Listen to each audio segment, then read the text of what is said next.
Aloha, welcome to the Mr.G podcast. This is episode number 52. Like how I did the little 52. Today we're going to be talking a little bit of hoops, but it's going to transcend into real life. I am Mr. G, Gregory Brandt, the Mr.G podcast. It's available wherever you listen to podcasts, Spotify podcasts, Apple podcasts, Amazon podcasts, and full episodes are uploaded onto Spotify and YouTube as well. So today, like I said, we're going to be talking a little bit of hoops. We're going to be talking in particular about the Memorial Day Miracle and basketball culture. All right. So, for instance, in 2023 and the NBA draft, before that in the draft lottery, the Spurs win the draft lottery and the number one draft pick, the most hyped draft pick in 20 years since LeBron James, probably the most hyped draft pick in team sports, WEMBY, Victor Wembanyama is watching the draft, and it comes down to a few teams. It comes down to Houston, Charlotte, and San Antonio, and then he finds out Houston isn't the team, and he's like, yes. And then his mom looks at him and he's like, hey, I didn't want to go to Houston, And Victor Wembanyama, grew up as a San Antonio Spurs fan because he grew up in France, and the Spurs had an all-star. One of the all-time great players, Tony Parker, who was born and raised in France and has businesses in France and is all Viva la France. And so there's pictures of Victor Wembanyama in a Tony Parker jersey. So he grew up a Spurs fan, but we'll get to that as well. Remind you, Victor Wembanyama is only 19 years old. Victor Wembanyama, he wasn't even alive for the first couple championships of the Spurs, right? I write about the San Antonio Spurs in my first book, Gonzo Education, and where I was during those championships too. But on this draft day that recently happened last June, the lottery that happened, Victor Wembanyama, like I said, he found out it wasn't Houston, and he's like, yes. And then the next team, it's not Charlotte. And then he found out it was San Antonio, and he was just relieved. He was happy. He's going to the San Antonio Spurs, the premier organization in sports, the highest winning percentage in all of American professional sports over the last 20 years, known for their great Hall of Fame players like Tony Parker, Tim Duncan, Manu Ginobili, David Robinson, known for their championships, known for going to the finals, known for being a dynasty, knowing for being in there fighting for a championship every year. And that wasn't always the case. There was a time when the Spurs were not the premier team location. They were the worst location to go to. They were the Atlanta Hawks. They were the Sacramento Kings. They were the Charlotte Hornets. If you got drafted to the San Antonio Spurs, oh, fuck, the Spurs were the laughing stock of the league at one point. And the thing is about basketball, more than any other sport, you have to believe that ball does some crazy things on that rim. It'll roll around, it'll bounce up and down, it'll hit the backboard. And there's a collective consciousness. Everybody's watching it. And if you're playing in their home team, everybody in the vicinity of the ball is watching the ball. And they've proven in physics how you can move a bell by not even touching the bell. But if you go an inch from the bell every day and you pretend with your mind that you're moving the bell by just going like that every single day, the huge bell, like a 2,000-pound bell, and you go to the bell every day, but you don't touch the bell, but you come close to touching it and you feel like you touching it in your mind, eventually that bell is going to start swaying. And manifestation is the new hot word in the last couple of years. And there's millions of TikTok videos about manifestation. And the fact is, the key point of manifestation is you have to believe. You have to believe that it's already happened. You have to believe that's true. And so in basketball, unlike any other sport in America, football, there's a new team that wins it every year. You could have the worst record one year, win the championship the next year. Baseball, same thing. You could have a horrible team one year, win the pennant the next year. Basketball, over the last 50 plus years, 70 years, really, there's only been a small percentage of teams that have won championships.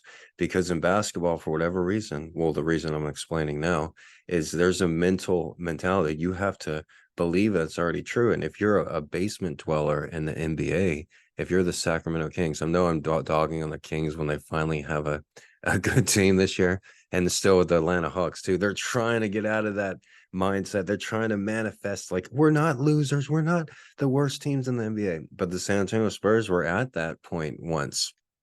I get what's another team? Charlotte Hornets, Memphis Grizzlies. Are we gonna have a Memphis Grizzlies Charlotte Hornets NBA Finals? No, I don't think so. You know, are we gonna have a even Oklahoma City? They actually made it to the NBA Finals, but who else? Like there's lots of teams in the league that are just horrible, and they've been horrible for years. Uh, and though they might get far, they might get to a conference finals, or they like the Sacramento Kings, but they'll never make it to the NBA finals. And me saying that, they'll never make it to the NBA finals. You'll never see a Sacramento Kings Atlanta Hawks NBA finals. And in the last 75 years, those two teams are the most loseringest teams. Neither of them have won championships.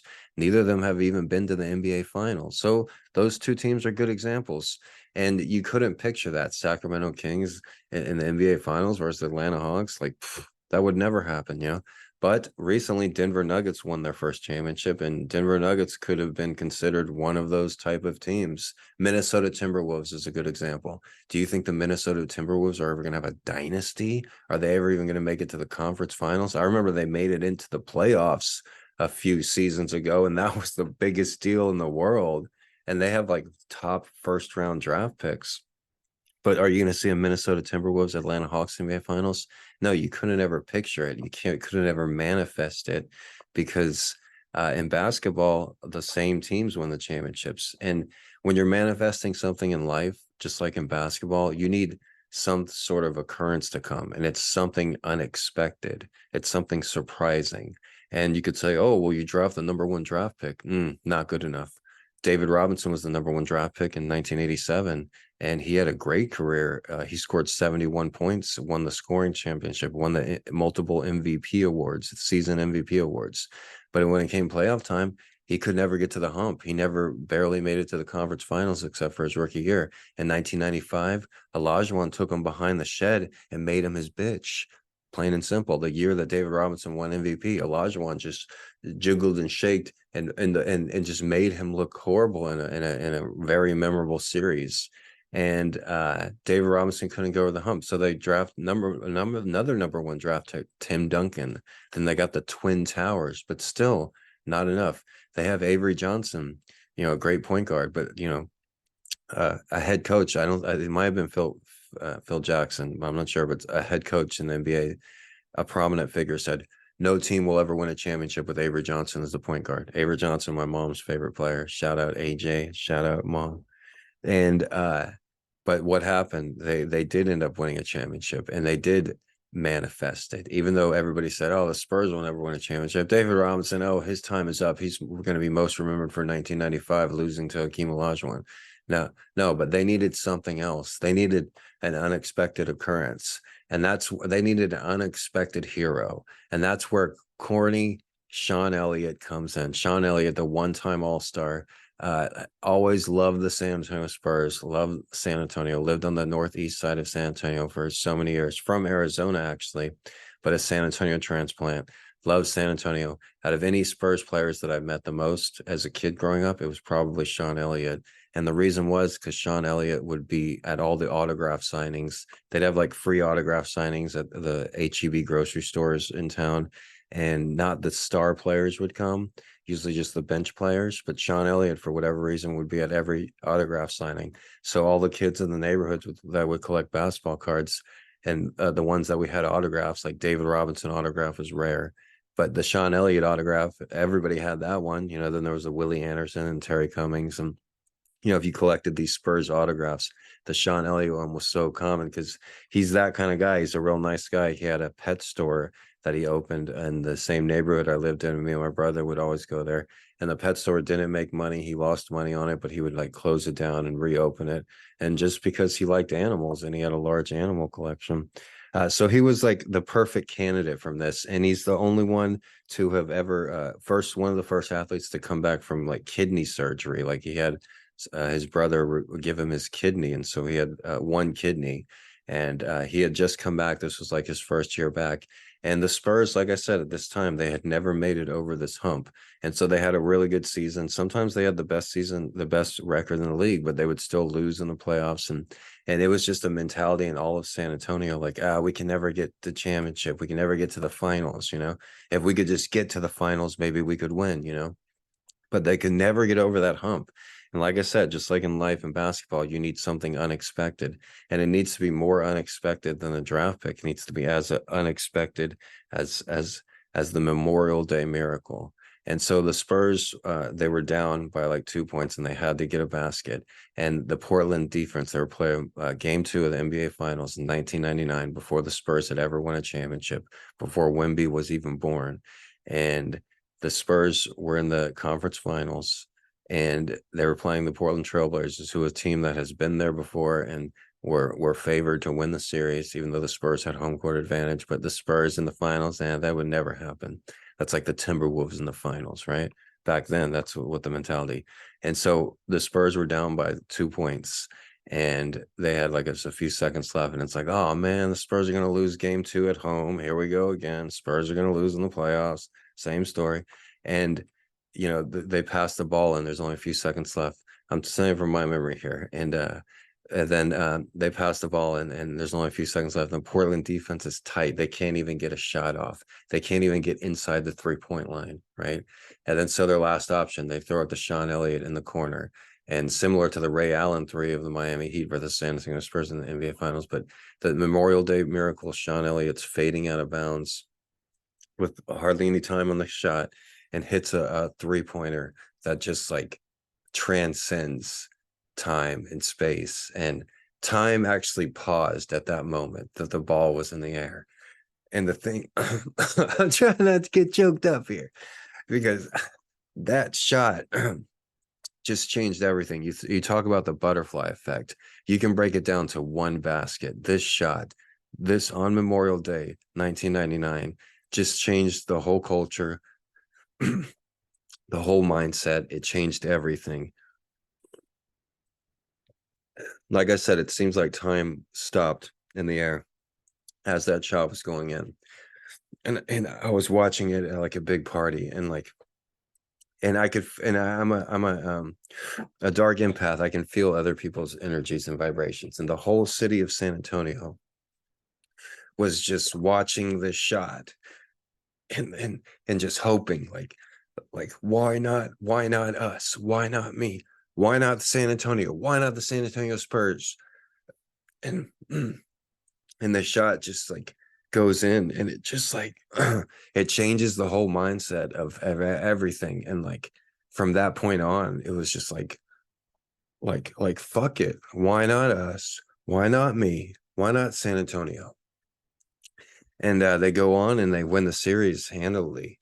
You know, the momentum changed, and the Spurs go on to their first ever NBA Finals, where they meet up with the New York Knicks, the most famous team in basketball. And even then, it's like, hey, we made it here. You know, why not? Why not us? Fuck it, why not? You know, you look at Wemby's game 2, all right, of the Las Vegas showcase, all right. He had a horrible game 1, and everybody's like, he's a bust. He's not going to make it. He's horrible. He's a, you know. And then in game 2, he's only playing 2 games, and he knew that going in. He could have easily had another bad game, or just, you know, put up 8 points, 5 rebounds. But in game 2, he's like, fuck it. I'm here. I'm alive. I'm breathing. I have arms. I have legs. I have arms. Let's do this. Let's fucking show them. And so that shot, before the Spurs ever won a championship, like, you just knew that something had changed. And it's about believing and manifestation. And when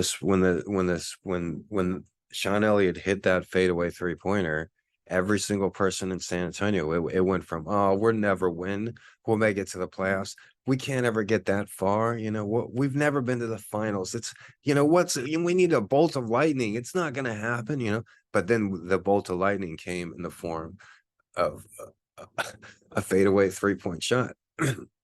And I'm not supposed to swear, but like even in the NBA finals, it's just like you're playing the New York Knicks in Madison Square Garden, the most famous arena in the history of basketball and in the history of sports. And it's like we made that shot. Like that was a tough shot and it went in. We are winning, you know. And there was no doubt in my mind. Man, I can't believe I'm getting so choked up over talking about a basketball game. I had a little bit of cannabis before time. Never use cannabis when you're talking about emotional basketball. All right. But seriously, that shot by Sean Elliott, it changed the whole culture. And in sports and basketball, in NBA basketball, if you have a culture like the Minnesota Timberwolves or the Atlanta Hawks, and you can never picture them in the NBA finals. And the Spurs were like that. And the way it transcends to real life is when you want to manifest something, when you want something to come into your life, you have to believe it to be true. All right. The play. The Memorial Day Miracle is a game-winning three-point field goal by Sean Elliott in Game 2 of the 1999 Western Conference Finals between the Portland Trailblazers and the San Antonio Spurs in the Alamo Dome on May 31st, 1999. Side note, I was watching this game at somebody's house, this jerk, JR, and he ordered pizza. And when he started, the pizza came, it was Little Caesars, and he started handing out the pizza. And I was polite. I was like, could I have a slice? And he's like, yeah, you got $1? And nobody else had to pay, but for me, he charged $1, and I was like, no, I don't have $1. And he's like, can't I have a slice, you know. And then so I had to sit there hungry while everybody ate pizza, and then I was just like thinking, man, if anytime I ever get pizza, I'm giving it out to fucking people. You can either be the hero or the villain in life. So I take that moment as a learning lesson. Like, and anytime I've had pizza, like I've given pizza to bus drivers, I've given pizza to homeless people. If I have pizza, guess what? We're giving pizza out. You want some pizza? You want some pizza? Who wants pizza? Huh? Because that day I did not get some pizza. That's where you either become the hero or the villain. You either want to, push with that pain that you felt on others, or you don't want others to feel that pain that you felt. And I'm the latter. So I'm the good guy. I'm Batman. All right. So the Memorial Day Miracle. This is a podcast for the ages, huh? It happened in that day that I didn't get pizza. I think I got some crust at the end. But Damon Stoudemire, the Trailblazers, fouled out with 12 seconds left in the fourth quarter, and the lead was 85-83. The Spurs called a timeout. They advanced the ball to half court. Elliott caught the inbounds near the sideline. He stayed on his toes while turning to shoot a three-pointer, careful not to set his heels down out of bounds, which would cause the turnover. Rasheed Wallace was running at him trying to block the shot. Elliott arched the ball over Wallace's outstretched hand and into the basket with 9 seconds left to give the Spurs a lead. The game was broadcast on NBC as part of an NBC branding. Elliott will throw it in into Sean Elliott. He fires a three. He hits it. The Miracle designation relates to the combination of circumstances involved. Number one, as revealed after the Spurs championship run, Elliott had been playing with focal segmental glomeruloneurosis, which would require a kidney transplant. He would likely have not been involved in the game if he had gone through with the transplant during the season. The Spurs trailed by 18 early in the third quarter and not led prior to Elliott's shot. So Sean Elliott knew that he was going to have a kidney transplant, and that's the most serious thing. He ended up having to get a kidney from his brother, but imagine that as he's fading out of bounds, trying not to put his heels down because that would have a turnover. He's like he's shooting this shot. That's what I'm saying in life. You have to just not give a fuck. Just be like, I'm here, I'm breathing. Why not? Like, why not?